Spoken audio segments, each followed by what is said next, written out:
Kiai Haji Imaduddin Utsman Al-Bantani berhasil diturunkan tausiah di Stadion Maron Genteng Banyuwangi.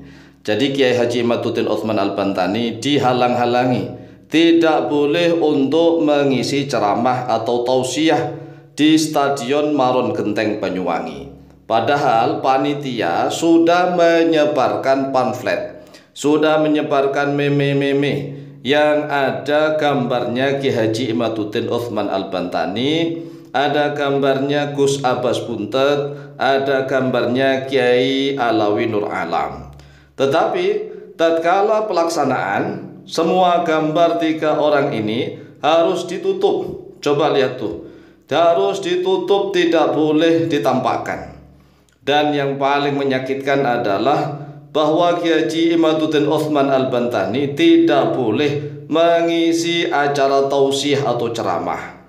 Hal ini terjadi di Stadion Maron Genteng Banyuwangi. Kronologinya begini. Jadi panitia pada hari Senin tanggal 21 Oktober tahun 2024, para panitia acara hari santri untuk tanggal 22 Oktober. Ini kan acara Hari Santri Nasional. Nah, Kiai Haji Imaduddin Utsman Al-Bantani itu santri, Kiai Alawi Nur Alam juga santri, Kiai Abbas Buntet juga santri. Ini memperingati Hari Santri.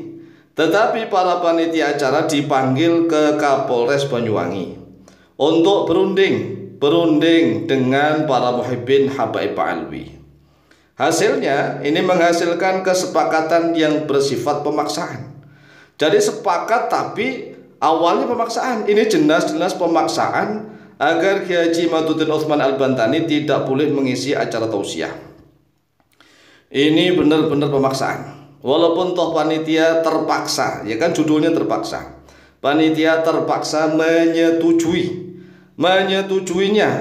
Jadi panitia yang sudah menyebarkan pamflet, kemudian meme pengajian, ada gambarnya Kiai Haji Imaduddin Utsman Al-Bantani, ada Gus Abbas, ada Kiai Haji Alawi Nur Alam.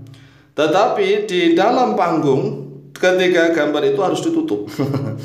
Harus ditutup, dan panitia karena kalah ini ya, panitia kalah maka gambar itu ditutup karena harus diganti oleh penceramah yang lain. Nah, panitia ini mengabarkan yang mengisi acara tausiah ya tetap Kiai Haji Alawi Nur Alam.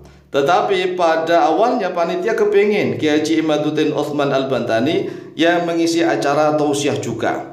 Nah, tetapi oleh para muhibbin habaib Alwi ini dihalang-halangi, dicegah, sehingga menimbulkan agak sedikit keributan. Dan karena supaya tidak terjadi keributan yang panjang, maka Kapolres Banyuwangi segera menemukan dua belah pihak. Jadi dua belah pihak dipertemukan di Polres nih untuk bermusyawarah berunding. Dan hasilnya ini adalah hasil yang pemaksaan. Hasilnya berhasil menurunkan Kiai Haji Imaduddin Utsman Al-Bantani agar tidak ceramah di acara Hari Santri Nasional. Coba bayangkan nih. Hal ini membuktikan bahwa Indonesia sudah benar-benar dijajah dan dikuasai oleh para habaib Alwi. Sehingga Kiai putra pribumi asli Nusantara harus tunduk, patuh, dan nurut kepada para muhibbin habaib Alwi. Ini sungguh luar biasa. Padahal nih kalau para muhibbin itu waras sadar, seharusnya kita yang di Yaman, kita ke Yaman nih, kita di Yaman mengajarkan pengajian di Yaman. Apakah kita nggak mampu? Sama, ilmu itu sama. Ilmu itu dari Al-Quran hadis. Al-Quran apa saja yang sudah ada dipelajari oleh para ulama Nusantara. Mulai dari tafsir yang dahulu, tafsirnya Ibnu Abbas, para ulama Nusantara menguasainya. Kemudian tafsir At-Tabari, para ulama Nusantara menguasainya, walaupun tafsir At-Tabari itu panjang dan besar, jilidnya banyak. Kemudian tafsir Ar-Razi, Mafatihul Ghaib, tafsir Al-Kabir, tafsirnya Imam Qurtubi, tafsir apa saja ulama Indonesia menguasai. Hadis, ulama Indonesia menguasai Al-Kutubus Sittah, minimal itu Al-Kutubus Sittah. Kemudian Al-Musannaf, kemudian kitab-kitab musnad, kitab Al-Mustadrak, As-Sunan Al-Kubra min Al-Baihaqi. Kemudian kitab-kitab hadis yang lainnya, termasuk syarah-syarah hadis, bahkan rijalul hadis. Para ulama Indonesia itu tabahur fil ulum, di dalam lautan ilmu. Ilmunya ulama Indonesia itu sama, hanya saja kalah promosi. Kalau para habaib itu kan walaupun ilmunya nggak ada, promosinya yang besar. Promosinya besar kemana-mana. Dan anehnya orang Indonesia ini kan banyak yang bodoh. Banyak yang bodoh karena tidak mau mengkaji ilmu yang mendalam, sehingga termakan oleh promosinya orang-orang Yaman. Hanya kalah promosi. Syekh Muhammad Yasin bin Isa Al-Fadani sudah menulis bahwa ada 130 ulama asli Nusantara yang periwayatan hadisnya paling banyak. 7 diantaranya itu terbanyak, paling banyak. 7 diantaranya itu adalah semuanya orang Indonesia. Ada 130 ulama, 7 yang paling banyak, semuanya juga ulama Indonesia, enggak ada dari Yaman. Ini pernyataan Syekh Muhammad Yasin bin Isa Al-Fadani.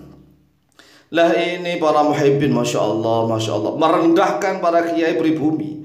Ini benar-benar menunjukkan bahwa para habaib Alwi itu sudah menjajah dan menguasai Indonesia. Karena apa? Karena bodohnya orang pribumi, bodohnya mental inlander. Mental inlander ingin menjilat dengan cara apa? Memusuhi bangsa sendiri. Kurang ajar namanya. Orang-orang seperti ini kalau lahir pada zaman Belanda, mereka akan menjadi antek-antek Belanda. Orang-orang semacam ini kalau lahir pada zaman Belanda, mereka akan menjadi antek-antek Belanda. Dan sekarang ini mereka antek-anteknya orang Yaman. Kurang ajar.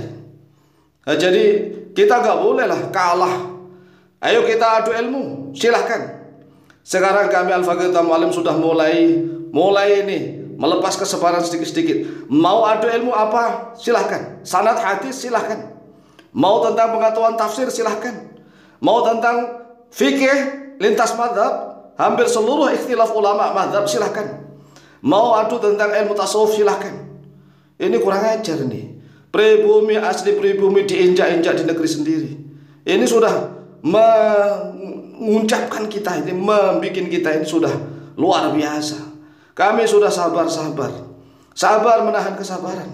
Tetapi kalau mental orang pribumi sendiri yang mentalnya inlander begini ini, ya perlu dikasih pelajaran. Orang pribumi ngisi pengajian di Nusantara, lah kok dihalang-halangi? Ini ente ini mental waras atau mental orang sakit, orang gila? Orang pribumi harus menjadi pemimpin di negeri sendiri. Tidak boleh begini. Ini pribumi yang kurang ajar. Cobalah Anda pikirkan. Kalau Indonesia tatkala dijajah oleh Belanda dulu, seluruh rakyat Indonesia bersatu, Indonesia nggak akan lama di Indonesia. Sama halnya kita sekarang ini. Oleh sebab itu mari kita sadar dan waras. Demikian, wallahu taala a'lamu bishawab.